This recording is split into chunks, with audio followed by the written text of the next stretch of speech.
हरियाणा की हर अपडेट के लिए बेल आइकन दबाएं और सब्सक्राइब करें STV हरियाणा न्यूज। वहीं बड़ौदा उपचुनाव को लेकर के दीपेंद्र हुड्डा ने सरकार पर कई निशाने साधे हैं और उन्होंने कहा है कि सरकार कई तरीके के घोटाले कर चुकी है। और साथ ही उन्होंने क्या कहा, जरा के आप देखिए।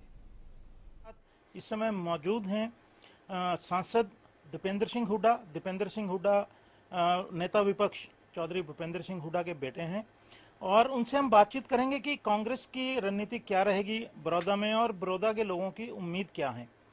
दीपेंद्र जी, ये बताएं कि कांग्रेस क्योंकि पूरे जी जान से बड़ौदा की सीट लड़ने जा रही है और कांग्रेस की ही ये सीट भी रही, क्या रणनीति है?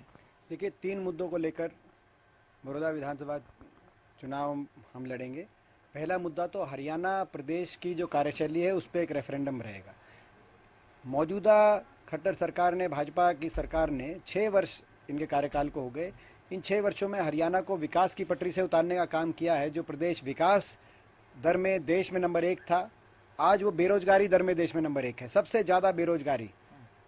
क्योंकि 6 साल में ना कोई निवेश हुआ, ना कोई इंफ्रास्ट्रक्चर डेवलपमेंट हुई, ना कोई बड़े प्रोजेक्ट आए और हर वर्ग को निराश इस सरकार ने किया। किसान की दुर्दशा, ना किसान को भाव मिला, ना उसकी खरीद हुई, ना टाइम पे पेमेंट हुई।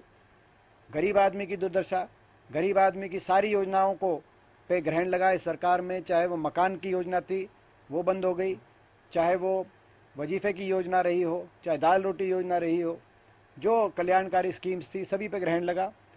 चाहे वो कर्मचारी की बात हो, सारे वायदे खोखले निकले। पंजाब स्केल हो, रिटायरमेंट की एज हो, पुरानी पेंशन स्कीम हो, चाहे वो छोटा व्यापारी हो, आज अर्थव्यवस्था हरियाणा की पटरी से उतर गई। 3 गुना हरियाणा पे कर्जा हो गया और छोटे व्यापारी, जितने छोटे व्यापारी हैं वो आज त्रस्त हैं पूरे प्रदेश के।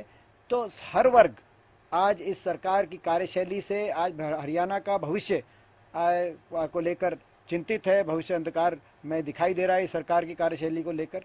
तो एक तो इस पे रेफरेंडम। दूसरा मुद्दा, बड़ौदा विधानसभा क्षेत्र की व्यापक अनदेखी। 6 वर्ष से बड़ौदा के किसी गांव में 1 पैसा की ग्रांट नहीं आई। 6 वर्ष से बड़ौदा में कोई एक विकास कार्य नहीं हुआ।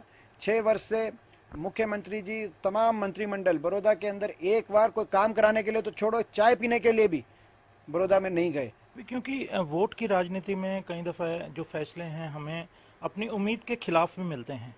यदि वैसा होता तो फिर नई राजनीति कैसे आपको दिखेगी यहाँ से? नहीं, मैं जैसे मैंने बोला कि मुझे विश्वास है कि यहाँ से हमारा दल जीतेगा और बड़े बहुमत के साथ हम वहाँ से बड़ौदा की सीट जीतने जा रहे हैं। दूसरा ये बताएं कि कांग्रेस ने जो है अपना उम्मीदवार तय कर लिया है या कब तक होने की उम्मीद है बड़ौदा के लिए? ये हमारी पार्टी की एक प्रक्रिया रहती है।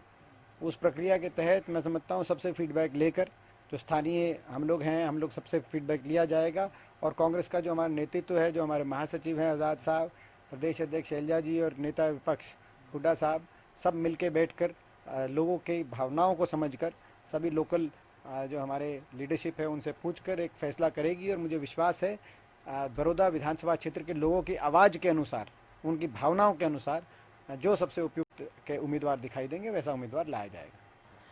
तो बड़ौदा के उपचुनाव को कांग्रेस जो है प्रदेश सरकार के लिए रेफरेंडम मान रही है और इसके साथ साथ आश्वस्त भी है कि जीत कांग्रेस की होगी। लेकिन जैसा मैंने पहले कहा कि अभी उपचुनाव की जो है डेट तय होना बाकी है, मैदान अभी सजना बाकी है। किस तरफ ऊंट बैठता है ये तो नतीजे बताएंगे।